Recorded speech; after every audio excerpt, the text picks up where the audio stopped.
Le blocage du détroit d'Ormuz commence à avoir des véritables répercussions sur le prix à la pompe aux États-Unis et que son électorat pourrait évidemment le sanctionner, notamment sur cette question. Qui n'est pas favorable en plus, on le sait, l'opinion publique, à cette guerre et à toute intervention. Ce qui est assez curieux quand même dans le message de Donald Trump de la nuit dernière, c'est qu'en fait, il exige une capitulation en fait du régime iranien. C'est toujours la même chose. Sauf que je pense qu'après plus de 3 semaines, on a bien compris que le régime iranien n'avait aucune intention de capituler et au contraire était allé vers une surenchère permanente. Ce qui était prévisible aussi. Ce qui était prévisible, mais alors ce que n'a pas voulu voir Donald Trump, peut-être parce que aussi on lui a dit, certains dans son entourage, on fait croire que le régime allait tomber comme un fruit mûr après les premières frappes. Mais aujourd'hui, donner un ultimatum de 48 heures au régime, vous pouvez être certain que le régime iranien ne sachant qu'en plus les ultimatums, on l'a vécu ensemble.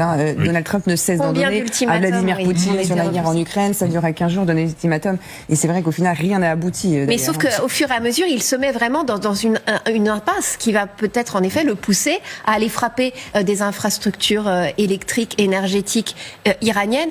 Donc une population iranienne qui sera directement la victime de tout ça. Si je comprends bien son raisonnement, il veut libérer le peuple iranien en bombardant une centrale de gaz naturel à cycle combiné, en détruisant des raffineries de pétrole, en empoisonnant leur air, en détruisant leurs ressources en eau douce, en faisant exploser leurs écoles primaires, parce que c'est ce qu'il fait.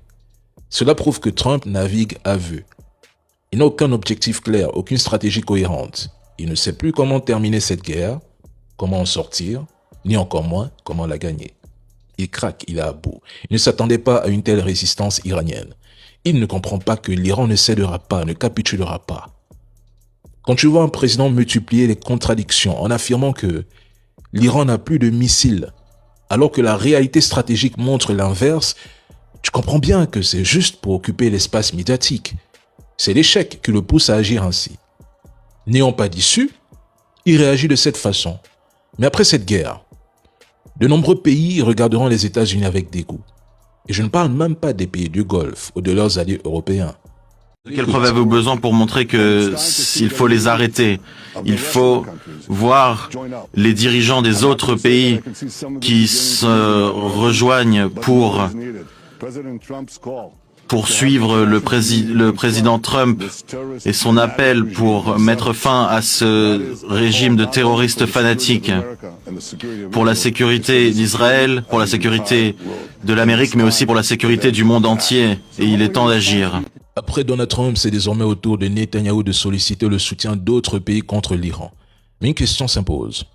Les gens réalisent-ils que l'Iran fait face à une coalition d'une dizaine de pays depuis plus de 20 jours, tout en conservant sa capacité de nuisance et en infligeant des dégâts à ses adversaires?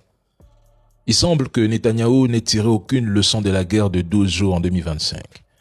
À l'époque, l'intervention de Trump avait permis de mettre fin aux hostilités dans une atmosphère de triomphalisme où certains affirmaient que le programme nucléaire iranien avait été anéanti, détruit. Pourtant, la réalité est tout autre. Durant ces 12 jours de guerre en 2025, les stocks de munitions offensives et défensives commençaient déjà à s'épuiser avant le 10e jour.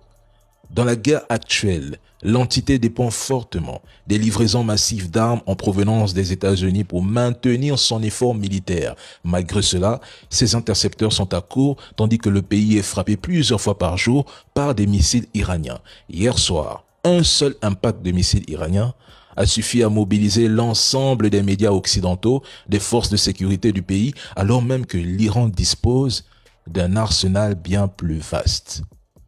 Concernant les pays qui l'appellent à l'aide, les Américains ont l'art d'abandonner leurs alliés en pleine crise.